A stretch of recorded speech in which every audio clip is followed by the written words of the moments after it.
E se você de repente descobrisse que foi enganado por todos nos últimos anos, e que a grande verdade é que você estava vivendo num mundo cheio de dragões e fantasia, e então você descobre que os seus pais foram eliminados justamente por esses seres, como será que você lidaria com tudo isso, hein? É mais ou menos assim que as coisas vão acontecer aqui no anime que a gente vai falar hoje. Salve, salve, seus otaku seguidores Saitama, o tio Bruce está de volta para mais um vídeo. No vídeo de hoje a gente vai falar de um anime que eu gosto muito chamado Dragonal The Resonance. Pois é, você provavelmente não entendeu esse meu inglês muito avançado, então pode ficar tranquilo que o nome vai estar aqui nos comentários pra você, fechou? Enfim, a gente vai começar agora a falar um pouquinho sobre esse anime de nome diferente, então.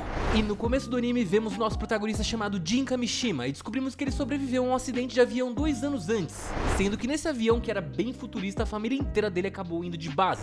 Então, apesar de ter sobrevivido ao acidente, ele não tem boas lembranças daquele momento. E tudo aconteceu porque quando o avião foi levantar voo, um asteroide gigante acabou colidindo com ele, e isso causou uma grande explosão e tirou a vida de diversas pessoas que estavam ali. E bem, depois de ter perdido a família, ele foi morar com alguns parentes que ele não tinha muito contato, e ele estava ali naquela casa simplesmente porque não tinha um lugar melhor pra ficar. E enquanto tudo estava rolando, a Terra também estava encrencada nas mãos de um asteroide que poderia levar tudo ao fim. E sim, aqui eu estou falando do nosso planeta Terra, no caso. E devido a isso, a gente vê uma organização extremamente competente trabalhando para tentar deter a destruição da Terra com aquele asteroide. Pois é, as autoridades que lutem. Mas enfim, voltando pro Jin, ele tá andando de boas pela rua até que um cara estranho mostra uma notícia onde o rosto dele tá na capa. E mesmo vendo seu rosto ali, o Jin não entende absolutamente nada do que tá acontecendo. Então ele apenas vira as costas e continua andando na mesma direção que ele estava indo antes. E ainda determinado em conseguir obter uma resposta sobre aquilo, o estranho liga o carro e começa a seguir o Jin simplesmente. E o estranho começa a dizer que durante o acidente de avião 2 anos antes, apenas sobreviveu o filho do piloto.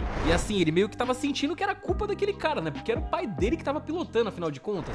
E assim, o desconhecido começou a fazer algumas perguntas pro Jin, que não respondeu nenhuma delas. E até que chegou a hora que o Jin simplesmente ficou cansado daquilo e saiu correndo até um ônibus que havia parado bem na frente do carro pra conseguir escapar daquele cara. E depois de ver o garoto entrar no ônibus, o desconhecido pegou a sua câmera e tirou uma foto rápida da floresta que estava ao seu lado, pois ali ele havia sentido a presença de alguma pessoa observando ele e o Jin. Pois é, esse ser desconhecido aqui é bem do estranho, eu preciso falar. E agora dentro do ônibus havia ali diversos alunos falando sobre o Jin, impressionados por ver o único sobrevivente do acidente de avião que havia acontecido 2 anos antes. Ou seja, passou o tempo, mas todo mundo lembra do rosto dele. Só que ao invés de ficar feliz e aproveitar a fama, o Jin simplesmente não aguentava e ficava bem irritado com todos esses comentários que ouvia sobre si. E depois disso a cena muda para o desconhecido, que agora estava em um restaurante conversando com uma mulher sobre a foto que ele havia tirado anteriormente enquanto conversava com o Jin. E nessa foto tem uma mulher de cabelos rosas correndo na direção onde o Jin estava. E ali ela estava com o seu corpo todo embaçado. E então a mulher diz que com apenas essa imagem é impossível saber se ela é Allborn. Pois é, Allborn, foi ela que falou, não fui eu. E assim, dessa forma, sem ter esticado o corpo dela, sem conseguir examinar devidamente, era difícil para eles saberem se ela era realmente o alvo deles. Então depois disso a mulher se levanta e vai até uma espécie de laboratório, colocando algumas roupas de proteção e caminha até uma sala, onde neste local a mulher encontra o professor Nozaki e eles têm uma breve conversa. E agora então é mostrado uma criatura dentro de uma grande câmara de vidro. E vemos em uma instalação também Kazuki Tachibana, que é um velho amigo de Jin. E ele está sendo testado quanto à sua compatibilidade com um suposto dragão. Ele fica ali próximo a uma esfera viva no qual ele resolve tocar de repente. E assim a criatura se conecta a ele, fazendo com que agora ele sentisse uma grande dor em seu corpo. Só que em poucos segundos após ter se conectado, Kazuki consegue concluir essa conexão. E agora ele se torna realmente um membro oficial do Dragonaut. Então, em outro lugar da cidade, Jin acaba testemunhando uma estranha criatura que quase tira a vida de uma mulher. E obviamente que acaba sobrando pro nosso protagonista porque não demora muito e a criatura e ele começam a ter um confronto. Só que tudo que ele fazia contra a criatura não tinha efeito nenhum. Ele era praticamente um inútil contra ela. Então o Jin começou novamente a correr e ele continua a perseguição até que o Jin fica encurralado próximo a uma grande janela. E então ele não encontra outra escolha a não ser se jogar dali, lembrando do mesmo acontecimento de 2 anos antes no acidente do avião. E a sensação de estar caindo do céu enquanto o sentimento de tranquilidade cobria o seu corpo por completo começou naquele momento. E ali aparentemente seria o final de sua vida, não possuía mais nada para impedir aquele acontecimento. Só que no entanto o Jin acaba sendo salvo por uma garota misteriosa de cabelos rosas. E no instante em que ela salvava Jin, o desconhecido de antes estava ali no local apenas observando tudo de novo. E ele agora consegue tirar uma foto perfeita da garota de cabelos rosas. E a foto foi tão perfeita que agora a garota foi identificada. O nome dela era Yonamine. E ele diz agora que aquela garota é uma communicator e que rapidamente ligaria para alguém. Pois é, se você não entendeu, eu também não entendi. Mas após ter conseguido salvar o Jin, a garota misteriosa ali começou a lutar contra o monstro. E ela demonstrou ter uma grande resistência e força durante a batalha. E após uma breve luta entre elas, a criatura acaba correndo, deixando um rastro de destruição onde eles estavam lutando antes. E agora quando o Jin acorda, ele não está mais no mesmo lugar de antes. Agora ele estava deitado debaixo de uma árvore em um local próximo da cidade. E agora novamente a garota de antes surge em sua frente e se apresenta como Towa. E de repente Jin acorda em uma sala da Isda, onde ele tem um rápido flashback, onde ele se lembra de Towa dizendo pra ele esperá-la perto de um farol dali. E então antes que ele pudesse fazer qualquer pergunta sobre ela, ela acabou desaparecendo. E aí de repente um carro para próximo a ele e uma criança sai e diz para ele acompanhá-la. E então um homem mais velho surge de trás de Jin e utiliza um poder para fazer o Jin dormir. E depois disso eles levam ele para este local onde ele estava agora na sala da Isda. E novamente, bem nesse momento, os dois que haviam capturado ele aparecem no quarto, dando a ele roupas e pedindo para que ele os acompanhasse. E então, após colocar novas roupas, o Jin é guiado para conversar com o dono do local, onde é questionado sobre o acidente da nave espacial de 2 anos antes. Ele tenta esquecer isso, mas tá sempre atrás dele. Enfim, ele é informado da verdade sobre o asteroide Thanatos, que tinha sido responsável por destruir até mesmo Plutão. E também por ter atingido a nave em que ele e sua família estavam, obviamente. O que ninguém sabia é que aquele asteroide também tinha sido responsável por trazer vida extraterrestre chamada dragões para a Terra. E o pior é que ele descobre ali que todo o acidente com a sua família tinha acontecido por causa de um desses dragões. E ele então pede para que isso seja contado a todo o público, pois por causa desse incidente o pai de Jin foi tratado como um criminoso por muito tempo. Lembrando que ele era o tal do piloto por ali, então ele era meio que considerado por muitos o grande responsável de tudo. E bem nessa hora o comandante da unidade lá em Bloom aparece negando o pedido de Jin. E ele diz que essa informação é muito importante, mas ela não poderia ser anunciada para todos, pois isso poderia causar uma grande confusão global. E então nesse momento o responsável pela Isda diz que os Dragonauts são a única força que pode se opor a Thanatos. E que se ele odeia realmente Thanatos por ter tirado a vida de toda a sua família, ele deveria se tornar então um Dragonauts. E o Jin nega a oferta até que seu amigo Kazuki aparece na sala onde eles estão. E agora Jin e Kazuki são levados de carro para os dormitórios da Isda. E então durante a viagem eles conversam sobre a promessa que eles fizeram quando pequenos de irem para o espaço juntos. E ele então tenta convencer Jin de se tornar um Dragonaut, mas o amigo continua insistindo em negar. E após rejeitar o pedido do amigo, Jin acaba fugindo da Isda para se encontrar com Towa. E eles agora passam grande parte do dia conversando, até o momento em que a Isda aparece e decide tentar capturar a garota.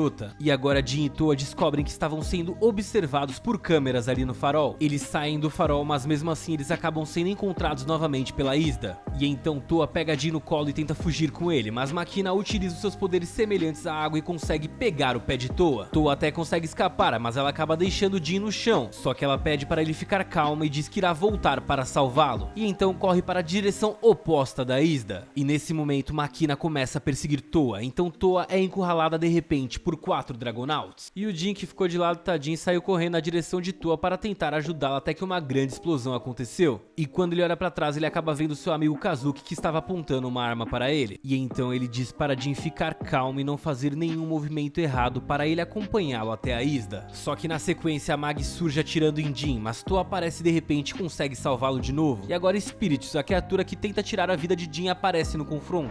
Sim, aquela criatura horrenda tá de volta na história. E ela se transforma de repente em um dragão e vai até Towa. E então ele simplesmente começa a atacar o Jin. E para proteger o amigo, Towa revela que ela também pode se transformar em um dragão, e nesse momento acaba o segundo episódio. E agora a gente vê um flashback de 19 anos atrás, onde no fundo do oceano uma dupla de cientistas conseguiu encontrar algo redondo e pulsante. Ok, isso pode não ter ficado muito legal, mas calma, controle sua imaginação. Essa coisa que eu estou falando era semelhante ao dragão que Kazuki havia tocado para se tornar um Dragonaut. Mas bem, falando do que interessa, Towa e Spiritus continuam sua batalha, só que ambos os dragões agora tinham parado de lutar e começaram a conversar até que naves surgiram atirando. E aí, nesse momento, os dois dragões formam uma aliança temporária e começam a atacar essas naves da Isda. Enfim, depois disso foi uma grande bagunça, começou todo mundo a se transformar em dragão e a briga ficou muito tensa. E de repente Gil aparece no meio da batalha se transformando em dragão para ajudar Towa, e Jin agora pula em suas costas para tentar ajudar de alguma forma também. Gil consegue perfurar e destruir transferir espíritos facilmente, utilizando suas asas como se fosse uma espécie de broca. E após conseguir derrotar o dragão, Jill e Jin vão até Toa para conversar com ela. E então, quando os dois chegam até Toa, Jin toca nela, fazendo com que ele tenha uma visão em que Toa diz a ele que não pode mais ficar com ele. E é quando Jill aparece para dizer a Toa que ele foi criado para protegê-la. O ataque de Howling Star os devolve à realidade de repente. Então Toa acidentalmente joga Howling Star em Jill, mergulhando Jill e Jin no oceano enquanto ela ia desaparecendo frente aos olhos do Jin. E agora temos um flashback de 2 anos antes, onde vemos uma repórter falando sobre o acidente de avião enquanto observamos Yuri Katajima, que estava ali explorando uma floresta onde o asteroide havia caído bem ali. E quando chega no local, a tal repórter Yuri acaba confirmando a existência de um dragão ferido no chão ali. E naturalmente a repórter fica bastante impressionada com aquele dragão, e ela consegue reconhecer esse dragão ali, chamando ele de Atlan. E quando ela o toca, um grande brilho surge, e ao abrir os olhos agora, Yuri Katajima percebe que ele não está mais no mesmo local de antes. Apenas restava ali vestígios daquele impacto gigantesco. E bem, de volta ao presente, vemos Jin acordando em uma praia até que ele consegue avistar Jill, que estava próximo a algumas rochas ali observando o mar. Então ele resolve se aproximar para conversar com ele. Então, durante uma reunião da ISDA, o sigilo do The Project é levantado, e agora tornará essas informações sobre os dragões algo público. Agora todos saberiam sobre a situação em que a humanidade se encontrava realmente. E agora, enquanto Jin e Jill discutem o que Toa significa para eles, Jill diz que nasceu para protegê-la, enquanto Jin fica sem resposta a respeito sobre esse assunto. Então Jin ouve Toa cantando e ele percebe que vem da lua,